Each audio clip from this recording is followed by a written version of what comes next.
আসসালামু আলাইকুম। কেমন আছেন বন্ধুরা সবাই? আশা করি ভালো আছেন। আজকে মার্কেট বুলিশ মোমেন্টাম তৈরি করছে। আজকে মার্কেট সকালে এখান থেকে প্রথমে ডাউন দেখাইছে, তারপর এখান থেকে বাই হইছে এবং এখান থেকে কনফার্ম ব্রেকআউট করছে। ব্রেকআউট করার পরে এখানে কিছুটা সময় মার্কেট সাইডওয়েজ মার্কেট এখানে টেস্ট করছে। টেস্ট করার পরে মার্কেট ম্যানিপুলেশন করে এখান থেকে মার্কেট সেল দেখাইছে। সেল দেখাইয়ে মার্কেট যেখান থেকে এই স্ট্রাকচারটা ব্রেক হইছে, ব্রেকআউট স্ট্রাকচার, সেই যে পয়েন্ট থেকে স্মার্ট মানি বাই করছে, তো সেই পয়েন্টে অ্যাগেন টেস্ট করছে এবং এখান থেকে এর হাই ব্রেক করে নতুন একটা হাই ক্রিয়েট করছে। তো তারপর মার্কেট এখন নতুন হাই তৈরি করার পরে আবার কিছুটা নিম্নমুখী প্রফিট টেকিং বলতে পারি আমরা এটাকে, অথবা রেজিস্ট্যান্স যে লেভেলটা আছে, এটা একটা রেজিস্ট্যান্স লেভেল। তো রেজিস্ট্যান্স লেভেলের যে লিকুইডিটি থাকে, মার্কেট রেজিস্ট্যান্স লেভেলের লিকুইডিটি সোয়াপ করছে এখান থেকে।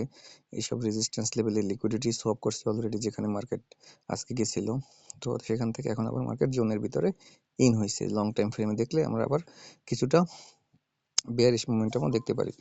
বিষয় হচ্ছে মার্কেটের সাথে থাকলে মার্কেট যে এভিডেন্স দেয়, সেই এভিডেন্সের সাথে আমাদের কাজ করতে হবে। এখানে আপনারা দেখতে পারতেছেন চার্টে আমি নিচ থেকে বাই করছি, তারপরে অ্যাগেইন যখন মার্কেট এই জোনটা ব্রেক করছে, এই জোনটা ব্রেক করে নতুন স্ট্রাকচার তৈরি করে যখন অ্যাগেইন টেস্ট হয়েছে, আমি টেস্টে এখানে বাই করছি। তো এখান থেকে আবার উপরে যখন মার্কেট নতুন হাই তৈরি করছে লিকুইডিটি সোয়াপ করার পরে, আমি এখান থেকে আবার সেল এন্ট্রি নিয়েছি। বিষয় হচ্ছে আপনি কখন বাই করবেন, কখন সেল করবেন। মার্কেট একটা প্যাটার্নে চলে, জিগজ্যাগ ভাবে মার্কেট চলে। আপনার বুঝতে হবে মার্কেট কখনো একতরফা একমুখী ভাবে চলে না, জিগজ্যাগ চলে।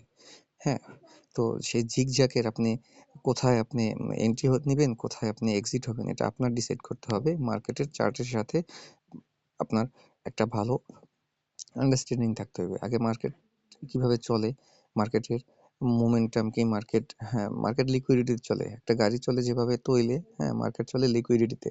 আপনারা দেখেন যখন একটা জোনে যায়, ব্রেকআউট হয়, বাট অ্যাগেইন আবার জোনের ভিতরে ইন করে, তখন এটা হচ্ছে মার্কেট ওখানে লিকুইডিটি হান্ট করে। ঠিক আছে? তো মার্কেটের কাজ হচ্ছে নতুন নতুন হাই তৈরি করবে, নতুন নতুন লো ব্রেক করবে। এটাই স্বাভাবিক। তো এটা আমাদের বুঝতে হবে, মার্কেটের সাথে থাকতে হবে। এখান থেকে আপনারা ভালো কিছু এখান থেকে আপনারা করতে পারবেন যদি আপনারা ওই টার্গেট নিয়ে এখানে কাজ করেন। আপনারা যদি এখানে মনে করেন আমি টাকা নিয়ে আসছি, এখান থেকে টাকা আর মানে আমি আনছি ৫ টাকা নিয়ে আসছি, আমি এখান থেকে ২০ টাকা, ৫০ টাকা, ১০০ টাকা নিয়ে আমি বের হয়ে যাব, না, বিষয়টা ওরকমের না। আপনি যদি আগে বুঝেন যে এই মার্কেটে আপনি কিভাবে এখান থেকে টাকা আয় করে, মানুষে কিভাবে কাজ করে, মানুষে কোথায় ইনভেস্ট করে, কোথায় ইনভেস্টমেন্ট উইথড্র করে, সেটা আপনার বুঝতে হবে। সেটা যদি আপনি বুঝতে পারেন, আপনার প্রফিট আনলিমিটেড, বাট আপনার লস কতটা আপনি দিতে পারবেন, সেই লসের সীমাটা আপনার নির্ধারণ করতে হবে এবং সেভাবে আপনার কাজ করতে হবে। ধন্যবাদ সকলকে।